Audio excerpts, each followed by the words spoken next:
এজন্য আসি জীবন্ত কোরআনের সাথে একটু কথা বলি, আপনার আমার মনের প্রশ্নগুলো এক এক করে করি। প্রথমে বলি কোরআন। আমার একটি বাড়ি আছে, তোমার বাড়ি আছে নাকি? কোরআন সুন্দর করে সূরা বুরুজের মধ্যে বলে দিলেন, বাল হুয়া কুরআনুম মাজিদ ফি লাওহিম মাহফুজ।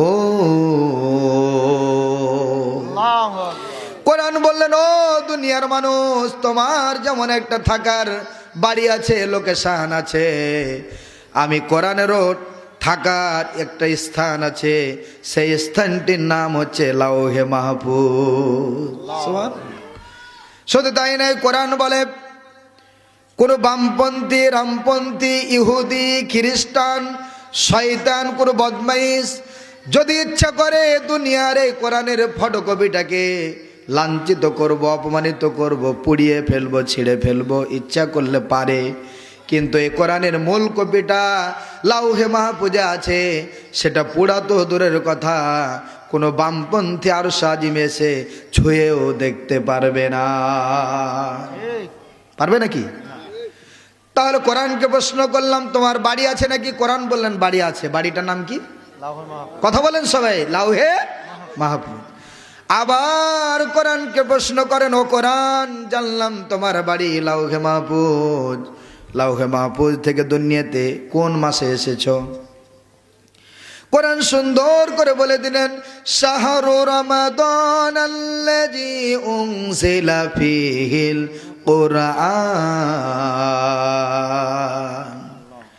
কোরআন সুন্দর করে বললেন, দুনিয়ার মানুষ শুনে রাখো, লাউহে মাহফুজ থেকে আমি আল্লাহ না, আমি কোরআনকে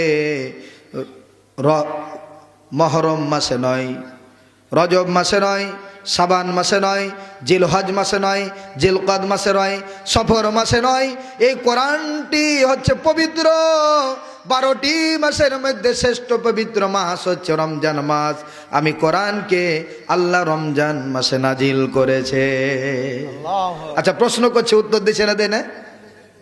সূরা বাকারার 125 নম্বর আয়াতের মধ্যে এই আয়াত দিয়ে কোরআন তার জবাব দিয়েছে, আমি রমজান মাসে নাজিল হয়েছি। কোন মাসে?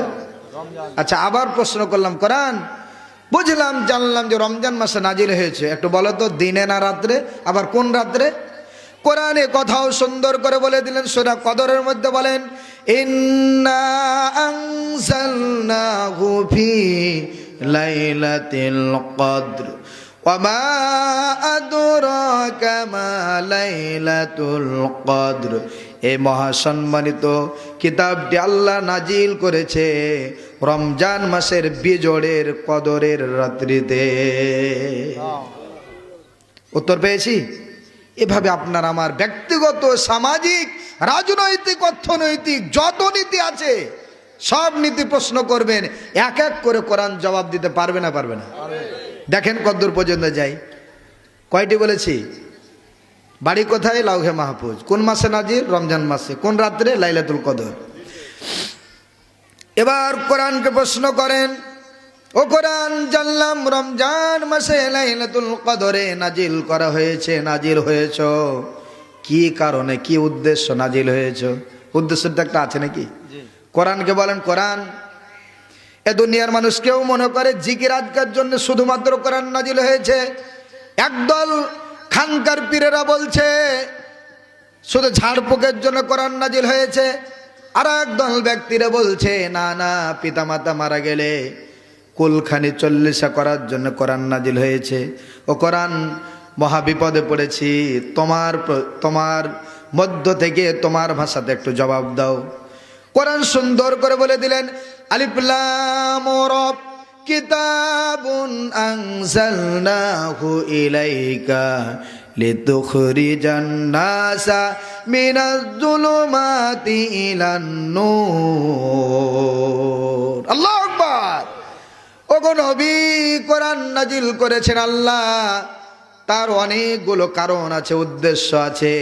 1 নম্বর কারণ হচ্ছে অন্ধকারের মানুষগুলোকে আলোর পথ দেখাবে। মিনাজ যুলুমাতি মানে জুলুমাত মানে অন্ধকার, ইলা নূর মানে আলো। সুবহানাল্লাহ। অন্ধকার থেকে বের করে আলোর পথ দেখাবে, বাম পথ থেকে টেনে ডান পথ দেখাবে, জাহান্নামে চলে যাওয়া মানুষগুলোকে টেনে টেনে জান্নাতের পথ দেখাবে, শয়তানের পথে চলে যাওয়া মানুষগুলোকে আল্লাহর পথ দেখাবে। এই জন্যে আল্লাহ কোরআন নাজিল করেছে। আচ্ছা, আবার প্রশ্ন করার কোরআনকে, হে কোরআন, জানলাম যে কোরআনটা একটা আলো, অন্ধকারে পড়ে থাকা মানুষগুলোকে আলোর পথ দেখাবে। আচ্ছা কোরআন, তুমি বলো তো আর কোনো উদ্দেশ্য আছে? কোরআন সুন্দর করে বলেন, হুদাল লিন্নাসি ওয়া বাইয়িনাতিম মিনাল হুদা ওয়াল ফুরকান। আল্লাহু আকবার। কোরআন সুন্দর করে বললেন, কোরআন নাজিলের আরো দুটি কারণ। এক নাম্বার কারণ হচ্ছে অন্ধকার থেকে আলোর পথ দেখাবে।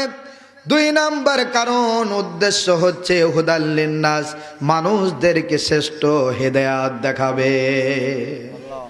আর কি?